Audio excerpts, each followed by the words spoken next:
네, 안녕하세요. 저는 이번 시간에 소프트웨어 AI 교육에 대해서 말씀드릴 이소율이라고 합니다. 잠깐 저에 대해서 소개하자면 저는 학교 현장에서 10년 동안 교사로 근무한 적이 있고요. 그리고 컴퓨터 교육으로 소프트웨어 AI 교육에 대해서 연구하면서 석사, 박사 학위를 받았습니다. 예, 그리고 나서 지금 현재는 순천향대학교에서 근무하고 있습니다. 네, 그래서 본격적으로 지금 오늘 제가 말씀드릴 내용을 진행하도록 하겠습니다. 제가 아무래도 석박사 동안 그리고 학교 현장에서 근무하는 동안에 소프트웨어 AI 교육에 대해서 많이 연구를 하기도 했고요. 그리고 공부도 이쪽으로 했기 때문에 누구보다도 소프트웨어 AI 교육에 대해서 잘 알고 있다라고 생각을 하고 있어요. 예, 그래서 소프트웨어 AI 교육에 대한 말씀을 드리기에 적절하다라고 생각을 하고 있고요. 제가 말씀드릴 순서는 다음과 같습니다. 먼저 컴퓨팅 사고력과 인공지능 사고력에 대해서 말씀을 드리려고 하고 있고요. 그리고 그 다음에는 해외 및 국내 소프트웨어 AI 교육에 대한 현황에 대해서 말씀드리도록 하겠습니다. 먼저 컴퓨팅 사고력과 인공지능 사고력입니다. 자넷 윙이라고 하는 연구자가 있습니다. 마이크로소프트 연구소의 부사장이기도 하고요. 또 카네기 멜론 대학의 연구자 교수님이기도 합니다. 2006년에 이제 컴퓨팅 사고력은 3R과 같은 기본 역량이 될 것이다 라고 이야기했어요. 여기서 말하는 3R은 읽고, 쓰고, 세마기에 있는 그 알파벳의 대표 글자들을 뽑은 거거든요. 그러니까 사람들의 기본 소양이 3R이라고 볼 수 있는데 그것 중에 하나가 컴퓨팅 사고력이 될 것이다. 앞으로 컴퓨팅 사고력은 사람들의 기본 역량이 될 것이다 라고 이야기했습니다. 그러면서부터 소프트웨어 교육 붐이 전 세계를 통해 불기 시작을 했습니다. 컴퓨팅 사고력이라는 말은 자넷 윙이 처음으로 이야기한 것이 아닙니다. 세이무어 페퍼트라고 하는 연구자께서 1990년 마인드스톰이라고 하는 책에서 생각을 하지 않으면 생각할 수 없다라는 말로 컴퓨팅 사고력을 최초로 논의하기 시작했습니다. 미국의 대통령이었던 버락 오바마가 재직하던 시절 새로운 경제사회에서 컴퓨팅 과학은 선택이 아니라 필수다라고 강조를 하기도 했고요. 또한 애플의 공동 참여자이자 전 CEO였던 스티븐 잡스도 코딩은 생각하는 방법을 가르쳐 준다라고 이야기했습니다. 이러면서 사람들은 컴퓨팅 사고력에 대해서 굉장히 중요하다라고 여기기 시작했고요. 그러면서 등장하는 컴퓨팅 사고력, 반복적으로 이야기가 나오고 있죠. 이 컴퓨팅 사고력이라고 하는 말은 컴퓨팅 과학의 기본 개념과 원리, 그리고 컴퓨팅 시스템을 활용해서 실생활과 그리고 다양한 학문 분야의 문제를 이해하고 창의적 해법을 구현해서 적용할 수 있는 능력을 의미합니다. 이 정의는 2015 개정 정보과 교육과정에서 제시되고 있는 내용이고요. 지금 현재 학교 현장에서 적용되고 있는 교육과정이 바로 2015 개정 교육과정이라고 보실 수 있습니다. 여기서 이야기하는 컴퓨팅 과학의 기본 개념과 원리, 그리고 컴퓨팅 시스템을 활용해서 여러 가지 문제를 이해하고 풀어나갈 수 있는 능력을 컴퓨팅 사고력이라고 보고 있는 거죠.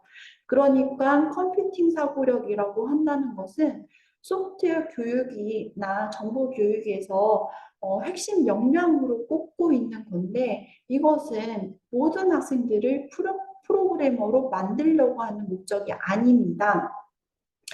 컴퓨팅 사고력이라고 하는 역량을 함량하게 하는 것이 소프트웨어 교육이나 정보 교육에서의 목표가 되겠습니다. 물론 컴퓨터 과학에 관한 그런 기본 개념과 원리를 이해하고 있다라고 하는 것은 학생들로 하여금 소프트웨어나 또는 디지털 소양을 함양할 수 있게 하는 거고 또 더불어서 앞으로 이제 다가오는 미래 사회에 대비해서 관련된 진로나 직업을 가질 수 있도록 그러한 기초 토대를 만들어준다라고 볼 수 있는 거죠. 그런데 거기에서의 핵심은 그래서 모든 학생들을 프로그래머로 만들려고 하는 것이 아니라 학생들한테 기본적인 역량으로서 컴퓨팅 사고력을 함량하게 하려는 그런 목표를 가지고 있다라고 보시면 될 것 같아요. 그 컴퓨팅 사고력에는 추상화와 자동화라고 하는 부분들이 하위 요소로 들어가 있는데요. 추상화라고 하는 것은 어떤 문제들을 작은 단위로 쪼개고, 그러니까 제일 먼저 어떤 문제를 자기한테 닥친 해결해야 되는 문제를 먼저 파악하고 그 문제가 무엇인지 정확하게 정의를 내리고 그리고 그 문제를 해결하기 위해서 문제의 단위를 작게 쪼개면 쪼갤수록 좋습니다. 그래서 문제를 분해한 다음 분해된 문제들을 이제 통해서 어떤 패턴이 있는지 또는 어떤 자료들이 필요한지 파악한 다음 그것들을 문제를 해결할 수 있는 컴퓨터를 활용할 수 있게끔 어느 정도 이제 정리된 형태로 만들어줘야 된다는 거죠. 어떤 부분에서는 어떤 프로그래밍을 해야겠다, 코드를 짜야겠다, 혹은 어떤 프로그램을 사용해서 이 문제를 해결해야겠다와 같은 그러한 일의 순서나 일의 패턴들을 정하는 것을 보고 우리는 알고리즘을 설계한다라고도 이야기합니다. 그러한 부분들이 추상화에 해당하는 부분이 되겠고요. 그리고 그것을 컴퓨팅 파워를 통해서 활용해서 자동으로 사람이 하기 귀찮은 일들을 컴퓨터가 자동으로 해결할 수 있게 코드를 짜서 그 코드를 통한 프로그램을 실행시킨다든지 또는 이 어떤 프로그램이 내가 하기 벅찬 일들을 반복해서 수행할 수 있도록 한다든지 또는 여러 가지 ICT 응용 프로그램들 있잖아요. 엑셀이라든지 한글 프로그램이라든지 그런 것들을 활용해서 적절한 형태로 나타낸다든지 이러한 모든 부분들 컴퓨터를 통해서 자동으로 해결할 수 있게끔 만드는 그런 부분들을 자동화다라고 볼 수가 있겠습니다. 지금 최근에는 컴퓨팅 사고력뿐만 아니라 인공지능 사고력이라고 하는 개념도 등장하기 시작했는데요. 인공지능 사고력을 보기 전에 인공지능이 무엇인지에 대해서도 말씀을 드려야 될 것 같아요. 인공지능이란 인간의 지능을 컴퓨팅 기술로 모방한 컴퓨팅 시스템이다라고 하는 정의가 있습니다. 그러니까 사람이 가지고 있는 지능을 흉내낸 컴퓨팅 시스템을 인공지능이다라고 이야기하는 거죠. 여기에서 사람처럼 생각할 수 있다, 인간의 지능이다라고 이야기하는 것은 어, 이 지능이라고 하는 부분에서는 반드시 학습을 할 수 있다라고 하는 점이 포함되어 있기 때문입니다. 스스로 학습할 수 있고 그 다음에 스스로 예측하거나 또는 추론할 수 있는 그리고 뭐 예를 들어서 분류할 수 있는 이러한 기능들을 우리는 보통은 판단이라고 이야기하죠. 판단을 할 수 있는 능력을 가진 그러한 것들을 지능이라고 했을 적에 이러한 지능을 인공적으로 만들었다라고 해서 인공지능이라고 정의하고 있습니다. 지금 현재 우리 일상생활 속에서는 인공지능들이 다양하게 활용되고 있는데 복지 분야에서는 김포시 첩보신 다솜이가 어르신들의 말동무이자 보호자로서 활용되고 있다고 하고요. 또한 이제 서울교육청에서 개발한 영어 보조교사 인공지능이 있다라고 해요. 그래서 이 인공지능 영어 교사는 학생들한테 영어 회화, 퀴즈 출제를 해주는 등 지금 영어 선생님들의 수업 보조가 되고 있죠. 또 EBS에서 개발한 핑톡도 마찬가지 인공지능을 팽톡이죠. 네, 팽톡도 인공지능을 활용한 도우미 역할을, 학습 보조 역할을 하고 있습니다. 네, 팽톡이죠. 네. 그리고 제조 분야에서는 네, 팽톡. 네, 제조 분야에서는 세계 경제 포럼에서 국내 최초 등대 공장으로 선정한 포스코 제2 열 연공장이 있다라고 합니다. 공장 내 수십 개 센서를 통해서 제조 환경 데이터를 수집 분석을 해서 인공지능이 최적의 환경을 유지를 해서 에너지 투입량을 2%나 감소시키고 연간 15억 원을 절감시키는 그러한 일들도 하고 있다라고 합니다. 또 농업 분야에서는 작물에 따라 환경 제어가 가능한 플랜티 큐브가 활용되고 있다라고 하고요. 치안 부분에서는 불법 촬영 피해 여성들을 도와주는 인공지능이 개발돼서 불법 촬영물을 신속히 찾아서 삭제를 지원해주는 일들을 하고 있다라고 발표하고 있습니다. 그렇다면 컴퓨팅 사고력은 소프트웨어를 와 관련되어 있고요. 인공지능 사고력은 인공지능과 관련되어 있는 내용이잖아요. 소프트웨어와 인공지능의 차이점을 먼저 살펴볼게요.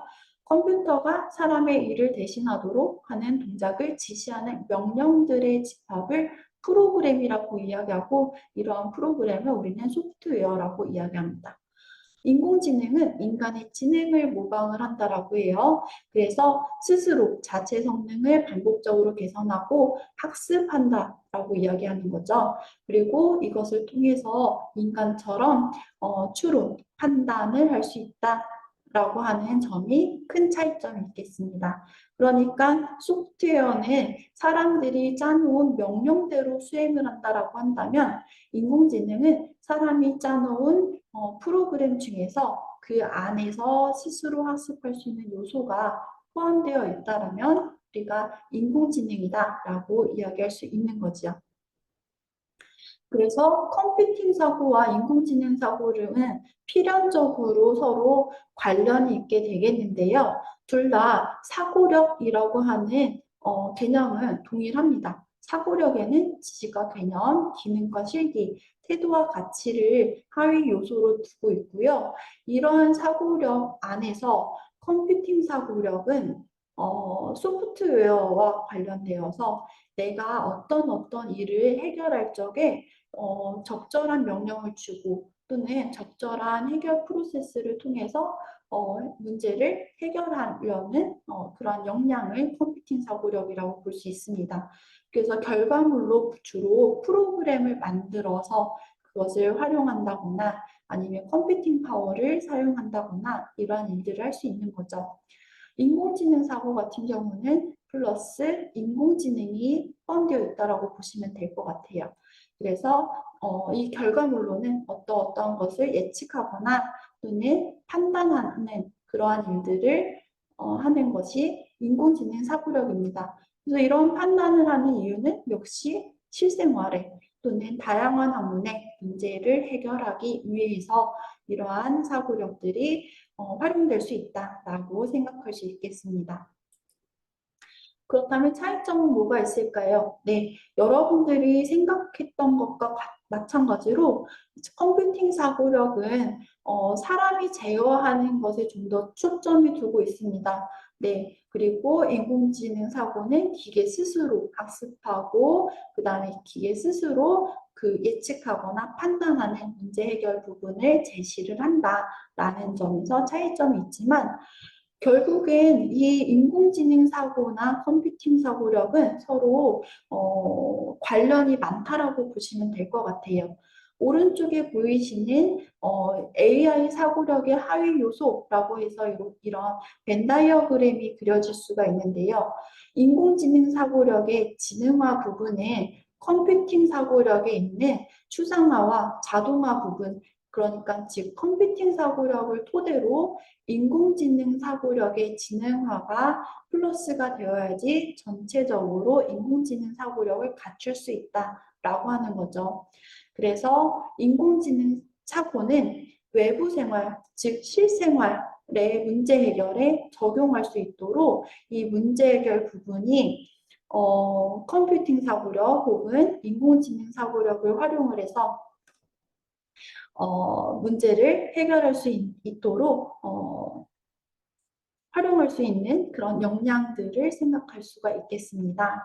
그래서 결국에 문제 상황이 예를 들어서 개와 고양이를 구분해야 되는 문제 상황이 주어졌을 적에 개의 사진과 고양이 사진을 구분하는 문제가 발생했을 적에 이 이미지들을 사실 프로그램으로 구분을 시키려고 하면 거의 불가능에 가깝습니다.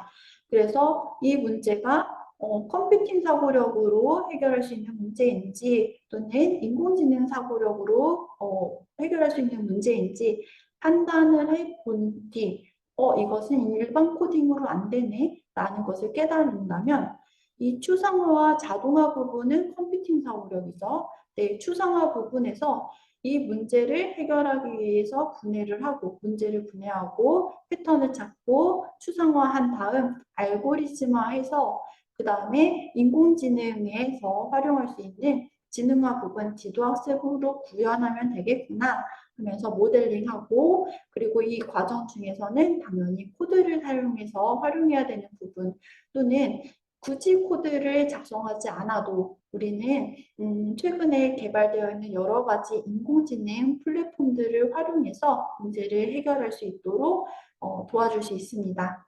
그러면 인공지능, 머신러닝, 지도학습이 적용된 프로그램은 개와 고양이 이미지를 분류해 줄 수 있는 어떤 새로운 사진이 주어졌을 적에 이 이미지가 강아지 사진인지 또는 고양이 사진인지 분류해 줄 수 있는 프로그램을 완성할 수 있는 거죠. 뭐 이것뿐만 아니라 뭐 여러 가지 꽃 사진을 제공을 해서 이 꽃이 새로운 꽃 사진이 들어왔을 적에 이 꽃은 무엇이지? 라고 했을 적에 이 꽃의 이름을 찾아주는 그런 프로그램도 마찬가지. 내가 이 새로운 꽃이 무엇인지 판단할 적에 인간의 눈으로는 빨리 판단할 수 없지만 인공지능을 사용을 한다면 빠르게 이 꽃의 사진을 분류해 줄 수 있다. 그렇다면 인공지능을 활용을 해야지 라고 생각을 하고 그것을 진짜로 활용하는 것을 우리는 인공지능 사고력이다 라고 이야기할 수 있는 거죠. 모든 문제 해결에 창의적이고 그리고 실용적으로 적용할 수 있는 역량이다 라고 생각할 수 있겠습니다. 최근 인공지능 기술이 다음과 같이 굉장히 빠른 속도로 성장하고 있고요. 알파고가 바둑을 이세돌을 대상으로 바둑을 두어서 4대1로 이겼던 사건이 벌써 6년 전인 2016년 3월이었습니다. 그 이후로 이렇게 굉장히 빠른 속도로 기술이 성장해 나가고 있고요. 그래서 앞으로는 인간지능을 넘어서는 차세대 AI 기술로 발전할 예정입니다. 이렇게 빠르게 변화하는 AI 시대에서 태어나고 있는 아이들은 AI 네이티브라고 하는 용어로 불리고 있어요. 이 말은 어떤 말이냐면 태어나자마자부터 AI로 둘러싸인 세계에서 살고 있다라는 겁니다. 그리고 지금 자라나는 어린이들도 학생들도 AI 네이티브라고 볼 수 있어요. 이 AI 네이티브라고 하는 말은 태어나자마자 온통 그리고 성장하는 과정에서 온통 모든 세상이 인공지능으로 둘러싸여져 있죠. 즉 인공지능 원주민이라고 하는 뜻입니다. 그러니까 그 과거의 어른들, 지금 우리들처럼 AI를 새롭게 받아들이는 것이 아니라 이미 온 세상이 AI로 둘러싸인 상태에서 성장하고 태어나고 있다는 뜻이에요. 이런 AI 세상에서, 인공지능 세상에서 이 어린이들이 잘 자랄 수 있으려면, 학생들이 잘 자랄 수 있으려면 AI에 대한 역량이 충분해야 될 것 같고 AI를 잘 다룰 수 있어야 될 것 같습니다. 그러려면 미래 사회처럼 미래 사회의 교육 대상이 모든 사람이 교육받고 모든 연령층이 교육받아야 되는 것처럼 이게 과거라면 미래 그리고 현재에서는 이렇게 실현되고 있죠. 그렇다면 이 교육의 핵심은 AI가 미래 교육을 위해서 강력한 키가 될 것이다 라고 생각해 보실 수 있습니다. 그래서 우리는 AI 교육에 대해서 또는 소프트웨어 교육에 대해서 많은 관심을 가지고 있고 잘 이해를 하고 있어야 될 것 같습니다. 다음은 그래서 해외와 국내 인공지능 교육 그리고 소프트웨어 교육이 어떻게 진행되고 있는지 그 현황을 살펴보도록 하겠습니다. 2017년 3월 달에 캐나다 AI 전략이 발표되면서 각 나라별 인공지능 국가 전략 발표를 하기 시작합니다. 물론 이 이전에는 소프트웨어 국가 전략이 발표되기도 하였고요. 소프트웨어 또는 이름은 명칭은 다를 수 있는데 IT와 같은 디지털 관련된 국가 전략들이 굉장히 많이 강조되고 있고 그 다음에 발표되고 있었습니다.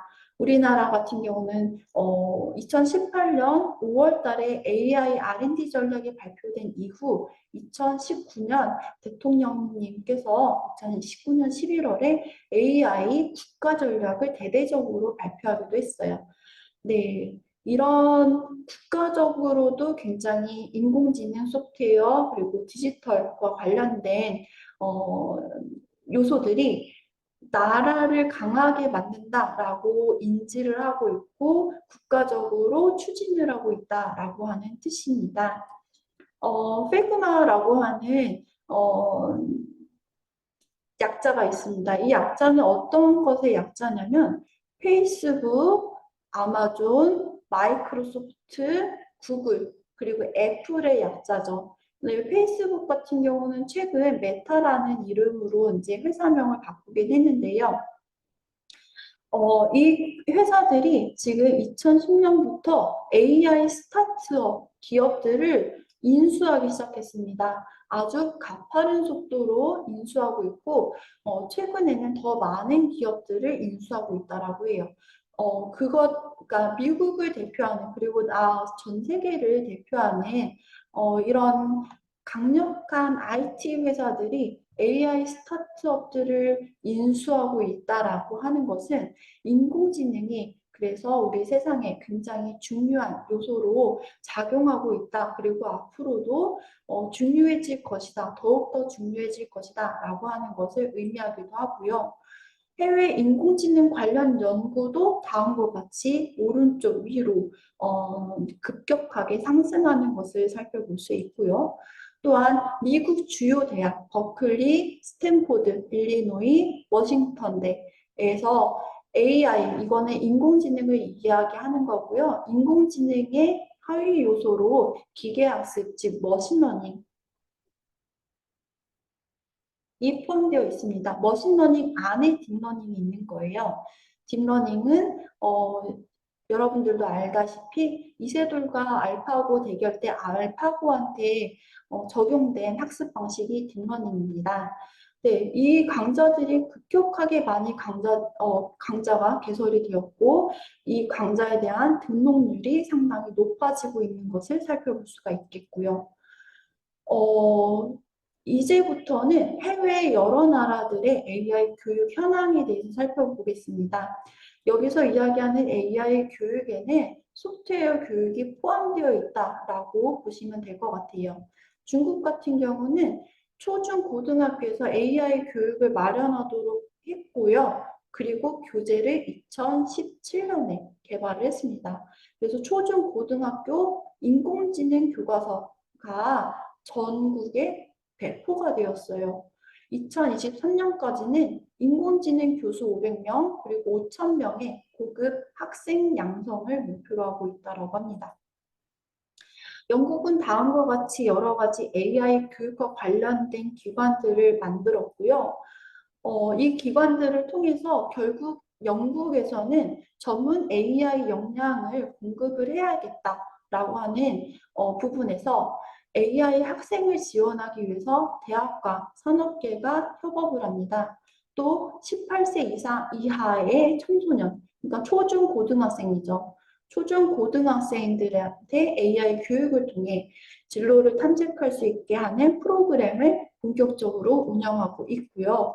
그리고 영국 같은 경우는 공영방송 BBC와 그다음에 영국의 교육 관련된 기관이 협업해서 학생들의 소프트웨어 교육과 그리고 AI 교육을 지원해주기 위한 전문 도구 중에 하나인 마이크로비트를 비트라고 하는 교육 피지컬 컴퓨팅 교육 도구가 있어요.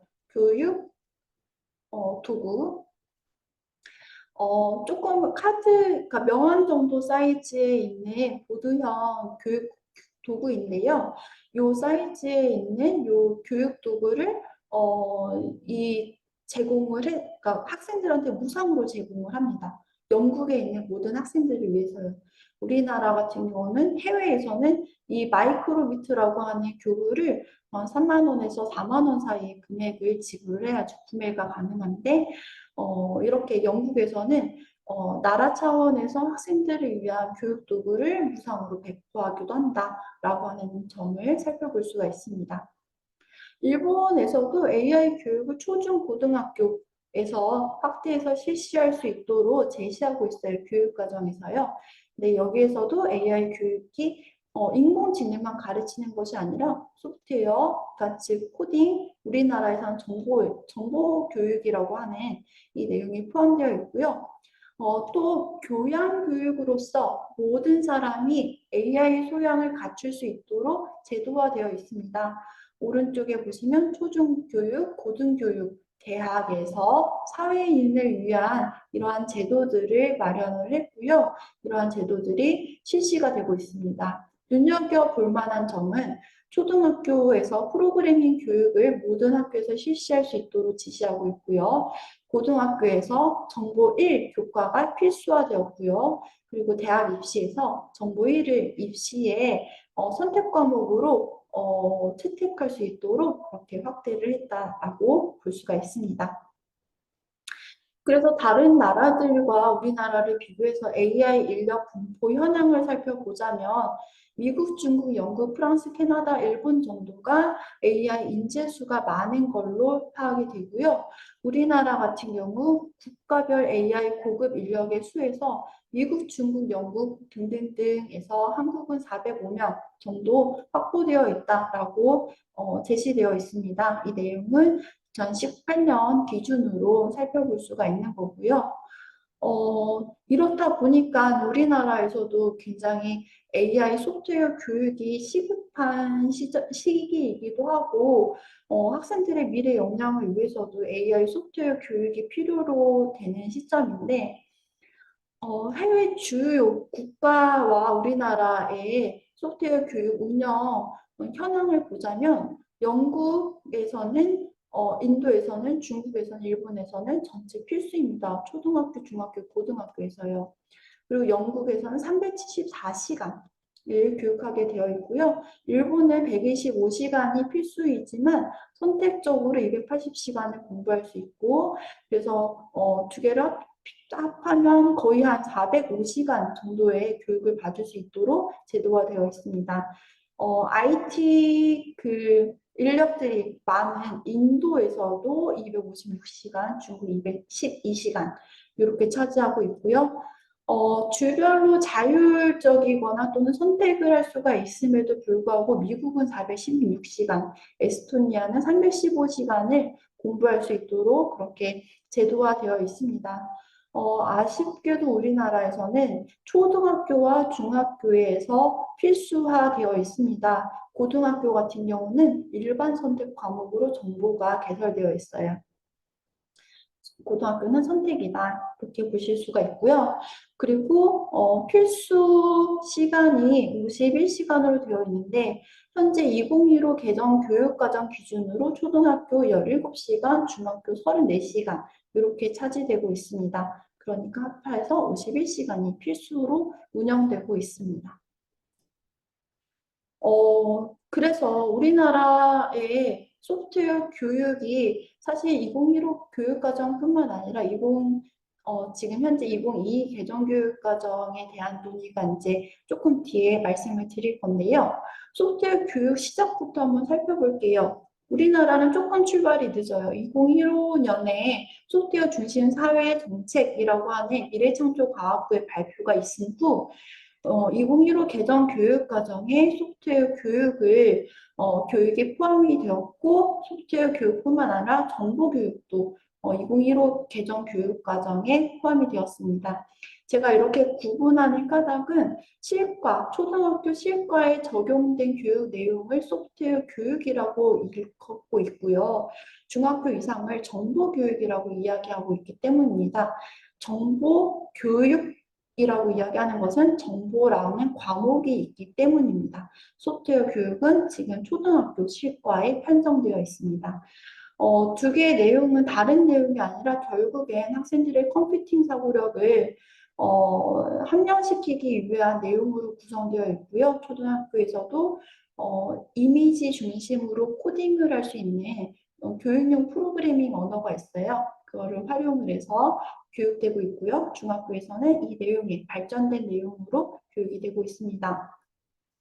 2018년 중학교 정보교육이 운영됐어요. 34차시 이하로 운영이 되고 있고 2019년에서는 초등학교 소프트웨어 교육이 17차시로 운영이 되고 있었습니다. 이 내용은 2022 개정교육과정이 적용되기 전까지는 계속 유지가 될 것 같고요. 2019년 11월에 인공지능 국가 정책, 인공지능 국가 전략이 대대적으로 발표가 되면서 국가적으로 AI 산업도 발전시키고 AI 인재도 많이 발굴해야 된다. 그리고 모든 사람을 위해 AI 교육을 실시를 해야 된다. 라는 요지의 내용이 발표가 됐지요. 그리고 나서 2020년 1월 과학기술정보통신부와 교육부가 인공지능 인재 양성을 위한 교육정책을 발표를 했고요. 그리고 2022년 최근이죠. 8월 22일 과학기술정보통신부는 디지털 시대의 100만 인재를 해야 된다라고 하는 요지에 디지털 인재 양성 종합 방안을 발표하게 됩니다. 그래서 인재를 양성하게 되는데 2026년까지 총 100만 명을 양성하겠다. 그런데 이 100만 명이라고 하는 것은 실제로 100만 명이 아니라 약간 상징적인 의미이죠. 많이 인재를 양성하고 그 다음에 IT 기업 또는 인공지능 기업 이런 기업들에게 이런 산업들도 부흥을 시켜야겠다라고 발표를 합니다. 그러면서 이 디지털 인재와 디지털 신기술을 이야기하게 되는데 디지털 신기술을 보시면 알겠지만 인공지능을 포함한 일반 소프트웨어, 빅데이터, 메타버스 등등을 디지털 신기술로 이야기하고 여기에서의 디지털 시대 100만 인재 양성은 소프트웨어, AI가 포함된 교육을 해야 된다라고 보시면 될 것 같아요. 그래서 고도화된 디지털 전문 인재도 양성할 거고 그 다음에 전공 분야의 디지털 기술을 적용하는 인재이자 일상생활에서 디지털 기술을 활용하는 인재, 교양 차원에서 디지털 이해를 향상할 수 있도록 하는 국민을 대상으로 한 교육 등등이 있는데요. 이 중에서 3번 일상에서 디지털 기술을 활용하는 인재를 초등학교, 중학교 그리고 고등학교의 정보 교육을 통해서 실현하겠다라고 이야기하는 거죠. 소프트웨어 교육을 필수화할 건데 이것들을 좀 더 강조를 할 거고 소프트웨어 AI 선택 과목들을 더욱더 많이 신설하고 AI 융합교육 중심 고등학교를 운영을 하겠다. 또 교사들을 위해서 교육대학원 연계 AI 융합교육을 실시하겠다라고 이야기했습니다. 그래서 제가 지금 재직하고 있는 순천향대학교 AI 융합교육학과에서 이 내용을 실현하고 있고요. 교육학과, 네. 여기에서는 이제 학생들을 대상으로 어떻게 해야지 AI 교육을 잘할 수 있는지 더불어 소프트웨어 교육도 포함되어 있고요. 그리고 모든 교과에서 소프트웨어 AI 교육을 융합해야 되기 때문에 이 소프트웨어 융합 교육에 관한 실질적이고 실질적인 실습 위주의 수업이 강의가 진행이 되고 있습니다. 아주 가장 최근이죠. 2022년 8월 30일에 2022 개정교육과정 시안이 공개되었습니다. 2021년 11월에는 2022 개정교육과정 총론에 관한 시안이 공개가 되었고요. 총론이라고 하는 것은 교육과정의 전체적인 시야를 가지고 있는 문서라고 보시면 될 것 같고요.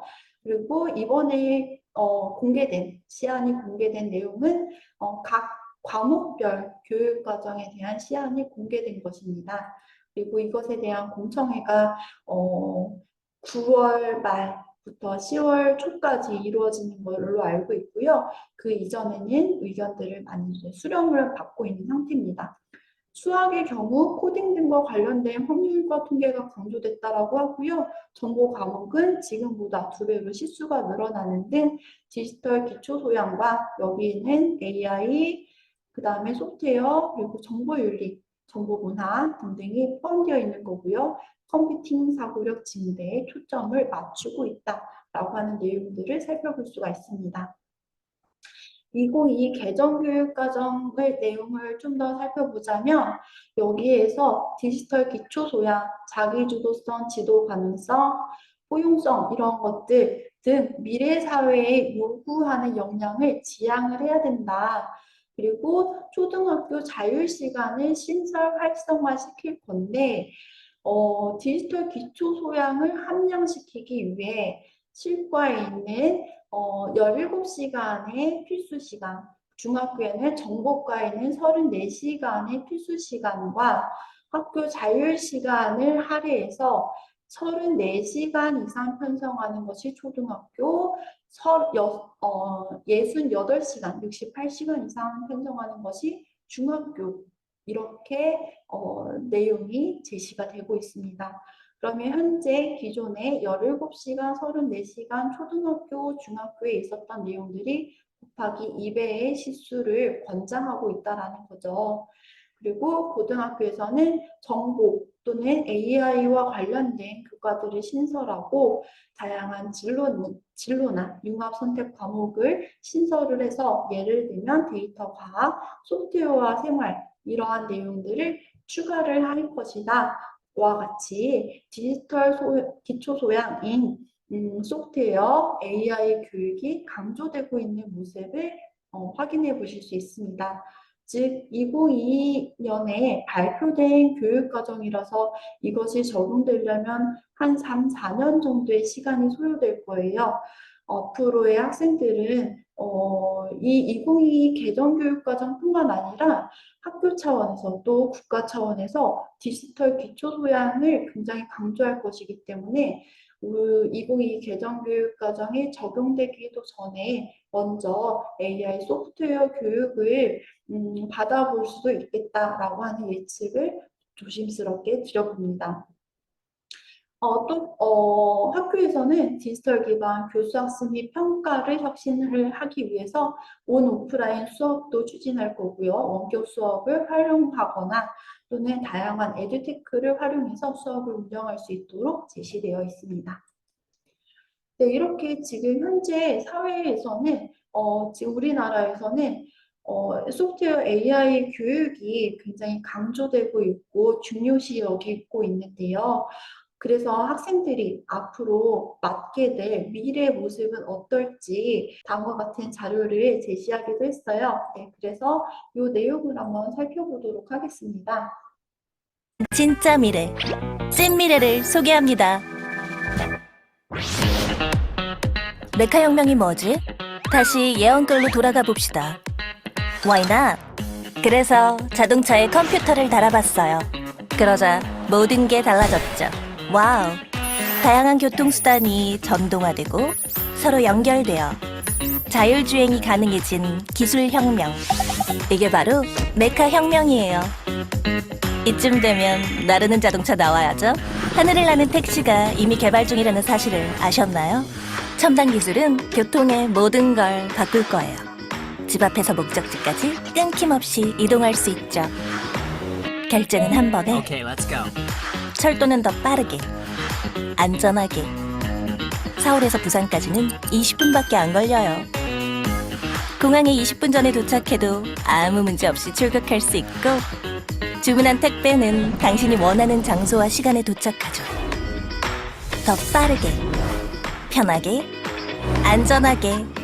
이것이 바로 초연결과 자율주행이 가져다줄 메카 혁명, 미래의 교통입니다.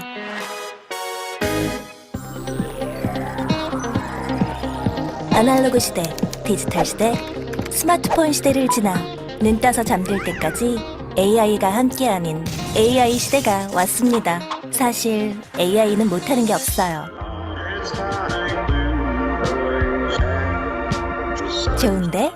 그 중에서도 제일 잘하는 일, 그건 바로 예측과 관리입니다.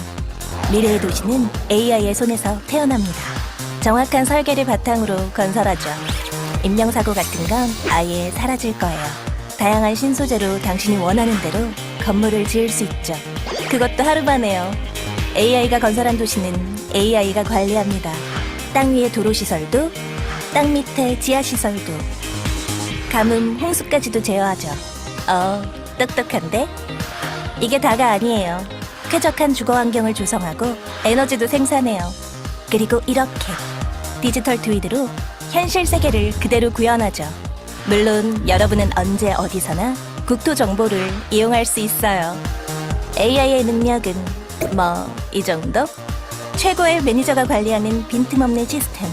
이것이 바로 미래의 도시입니다.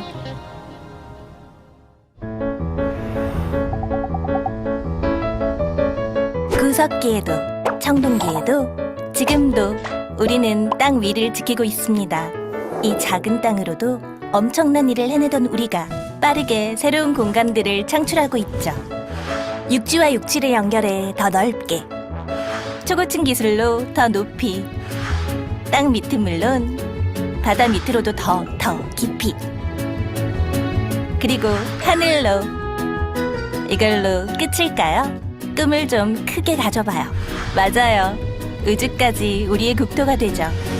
마침내 열리는 새로운 3D 공간 시대. 한번 상상해보세요. 미래의 신공간은 상상만큼 무한하니까요. 우리의 미래는 앞으로 어디까지 넓어질까요? 더 이상의 설명은 생략한다. 아무튼 이렇게 다양한 첨단 기술이 적용될 미래를 위해 오늘도 대한민국은 힘차게 달려갑니다. 가자!